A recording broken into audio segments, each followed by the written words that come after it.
stigma negatif terhadap keluarga pejabat dalam dunia politik, atau dalam hal ini dinasti politik, ada diskriminasi dan dosa yang sangat besar. Setidaknya ada 4 hal yang akan saya sampaikan, yang mana hal ini akan membuat pernyataan dari tim proposisi harus dibuang sejauh-jauhnya. Yaitu yang pertama, saudara menyampaikan bahwasannya supremasi hukum terkait equality before the law, yang artinya semua orang setara di mata hukum. Tetapi saudara juga perlu mengingat bahwasannya kerabat dari para pejabat yang memerintah itu juga merupakan bagian dari masyarakat, yang mana ia juga setara di mata hukum. Yang apabila kita mengesampingkan kita membuat stigma negatif, maka itu sama saja kita sudah mendiskriminasikan orang tersebut. Kemudian yang kedua, bias terhadap pemimpin yang sebelumnya, yang mana saudara menyampaikan bahwasannya ini adalah merupakan konsep dari nostalgia. Tim proposisi menyampaikan bahwasannya konsep nostalgia ini adalah apabila ketika seorang pemimpin sebelumnya kinerjanya bagus, maka itu akan membuat penilaian terhadap masyarakat itu akan semakin besar terhadap kerabatnya. Karena apa? Karena ia melihat dari kerabatnya sebelumnya. Tetapi saudara tidak menyampaikan dan menjelaskan apabila pemimpin sebelumnya buruk, tentu masyarakat juga akan lebih melek atau lebih melihat kinerja buruk dari orang sebelumnya.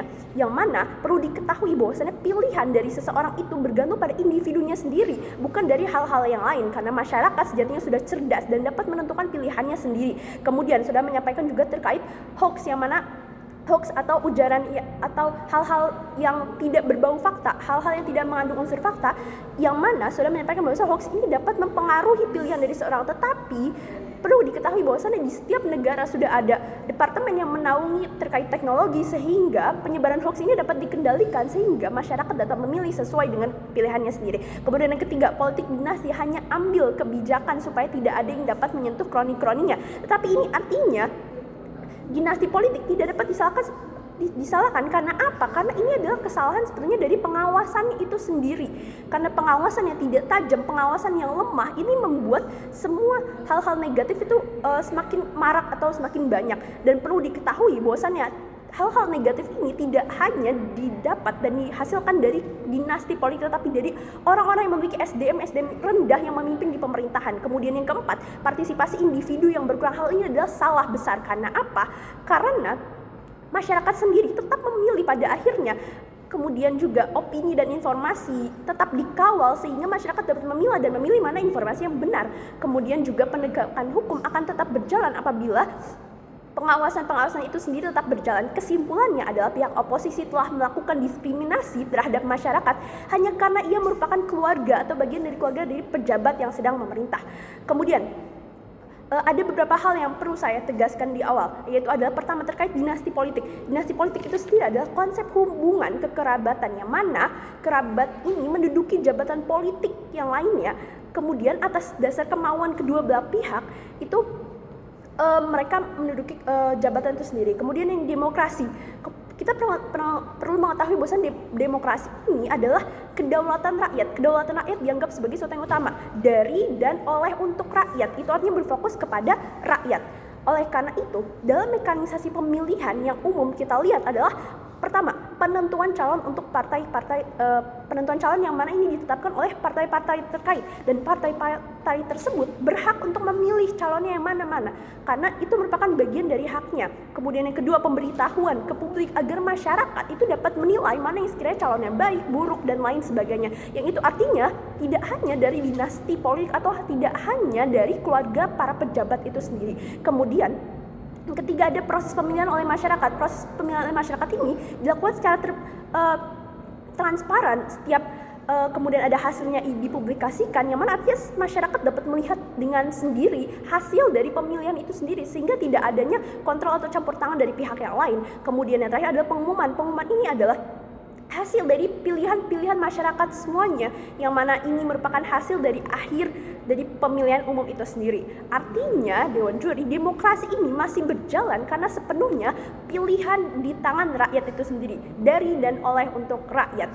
Kemudian ada argumen yang akan saya sampaikan untuk membuktikan pernyataan-pernyataan saya sebelumnya, yaitu hanya ada satu, yaitu pertama, yaitu satu adalah mengapa dinasti politik itu memiliki dampak yang baik.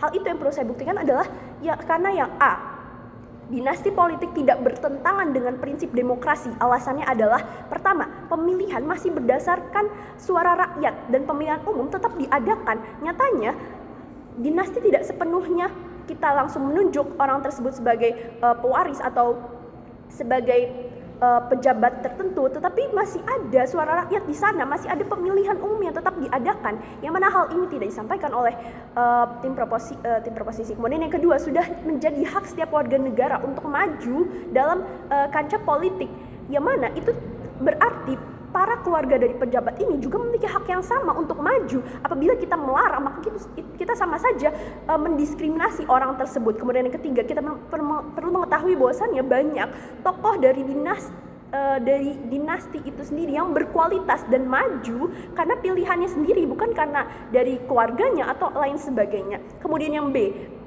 yaitu dinasti politik membuat pemerintahan yang lebih kuat. Bagaimana caranya? Karena yang pertama, Dewan Juri, pengalaman dari tokoh sebelumnya atau dari kerabatnya itu lebih mudah diajarkan.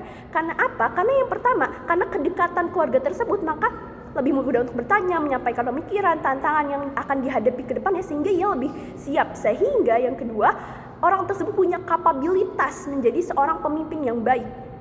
Kemudian poin yang kedua adalah tanggung jawab yang besar. Hal ini sama halnya dengan konsep nostalgia yang disampaikan oleh tim proposisi, yang mana apabila pemimpin sebelumnya memiliki kualitas yang baik, maka ini akan menjadi tanggung jawab dan beban besar untuk pemimpin setelahnya, yang mana ini keluarganya ini punya tanggung jawab yang besar. Karena apa? Karena yang pertama, harapan dan tugas besar untuk melanjutkan program yang sudah dijalankan sebelumnya, yaitu di keluarganya yang sebelumnya itu punya tanggung jawab yang besar karena harapan-harapan dan tugas yang besar itu. Kemudian yang kedua, kewajiban untuk membuat program yang lebih baik. Tentu ada harapan untuk supaya kedepannya lebih baik, kedepannya lebih bagus, lebih sejahtera, yang mana ini harus dijalankan.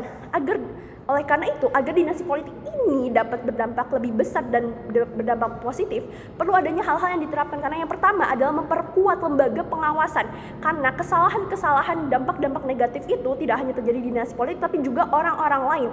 Yang mana perlu adanya pengawasan yang baik sehingga tidak timbul dampak buruk atau dampak negatif dari lemahnya pengawasan tersebut. Kemudian yang kedua adalah kontrol terhadap pemilih agar adil dan transparan. Bagam menjadi tim oposisi.